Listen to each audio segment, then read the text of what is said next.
Hello વિદ્યાર્થી મિત્રો, તો સ્વાગત છે નવા એક વિડીયોમાં કે જેની અંદર આપણે શું જોવાનું છે તો કે સાઇન, કોસ, ટેન, કોટ, સેક અને કોસેકની કિંમત ધ્યાન રાખવાની છે. કેમ કે પરીક્ષામાં આને લગતા દાખલા પૂછાય છે. ઇઝીમાં ઇઝી છે, એકદમ ઇઝીમાં ઇઝી રીતથી સમજાઈશ. આ 0 ડિગ્રી, 30 ડિગ્રી, 45, 60 અને 90 ડિગ્રી, બરાબર. હવે જો પહેલાં શું લખવાનું? સાઇન, કોસ, ટેન, કોટ, સેક અને કોસેક. સાઇનની કિંમત કઈ રીતના આવશે તો જુઓ, ઉપર લખી દેવાના 0, 1, 2, 3 ને 4 અને છેદમાં શું કરવાનું? દરેકને 4 વડે ભાગી દેવાના. ભાગી દીધા પછી આનું શું કરવાનું? વર્ગમૂળ કાઢવાનું. અહીંયાથી વર્ગમૂળ કાઢીએ એટલે જે કિંમત આવે એ એનો શું થઈ જશે? સાઇનનો જવાબ. √3/2, 1/√2, 1/4 એટલે 1, 2 અને અહીંયા તો 0 જ આવશે. તો જુઓ, 0ની કિંમત 0, 1/4 અંડરરૂટમાં એટલે શું આવે? તો 1/2, 1/2 અંડરરૂટમાં તો 1/√2 અંડરરૂટમાં આવે, √3/2 આવશે અને અહીંયા 1.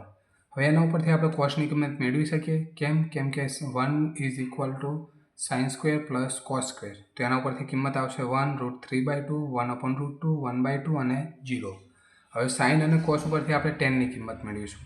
તો ટેનની કિંમત અહીંયાથી મળી જશે આપણને કે sin 0 તો 0 થઈ જશે, 1/2 અને છેદમાં √3/2 એટલે 2 જતા રહેશે અને 1/√3, 1/2 જતા રહેશે એટલે 1 આવી જશે, અહીંયાથી 2 જતા રહેશે એટલે √3 આવી જશે અને છેદમાં 0 તો અવ્યાખ્યાયિત છે, એની કોઈ કિંમત મળે નહીં, બરાબર. પછી શું છે? કોટ.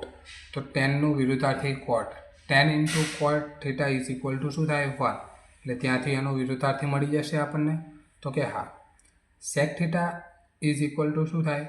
તો કે 1/cos થીટા. તો 1/cos થીટાની કિંમત આપણે અહીંયાથી અહીંયા મૂકી દીધી. જુઓ, 1 છે, √3/2 તો 2/√3 થઈ જશે, અહીંયા 1 છે તો 1 આવી જશે, √3 છે તો 1/√3 અને અવ્યાખ્યાયિત છે તો 0 થઈ જશે, એ રીતનું, બરાબર.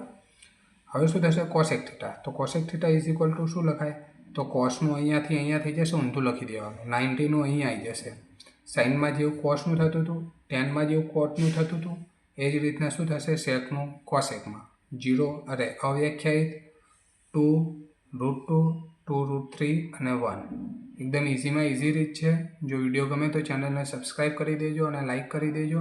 અને જે દાખલા ના આવડે એ કમેન્ટમાં કરી શકો છો કે સર આ દાખલો નથી આવડતો, તો એ સમજાવીશું. અને 8.2ના દાખલાની હવે આપણે શરૂઆત કરીશું.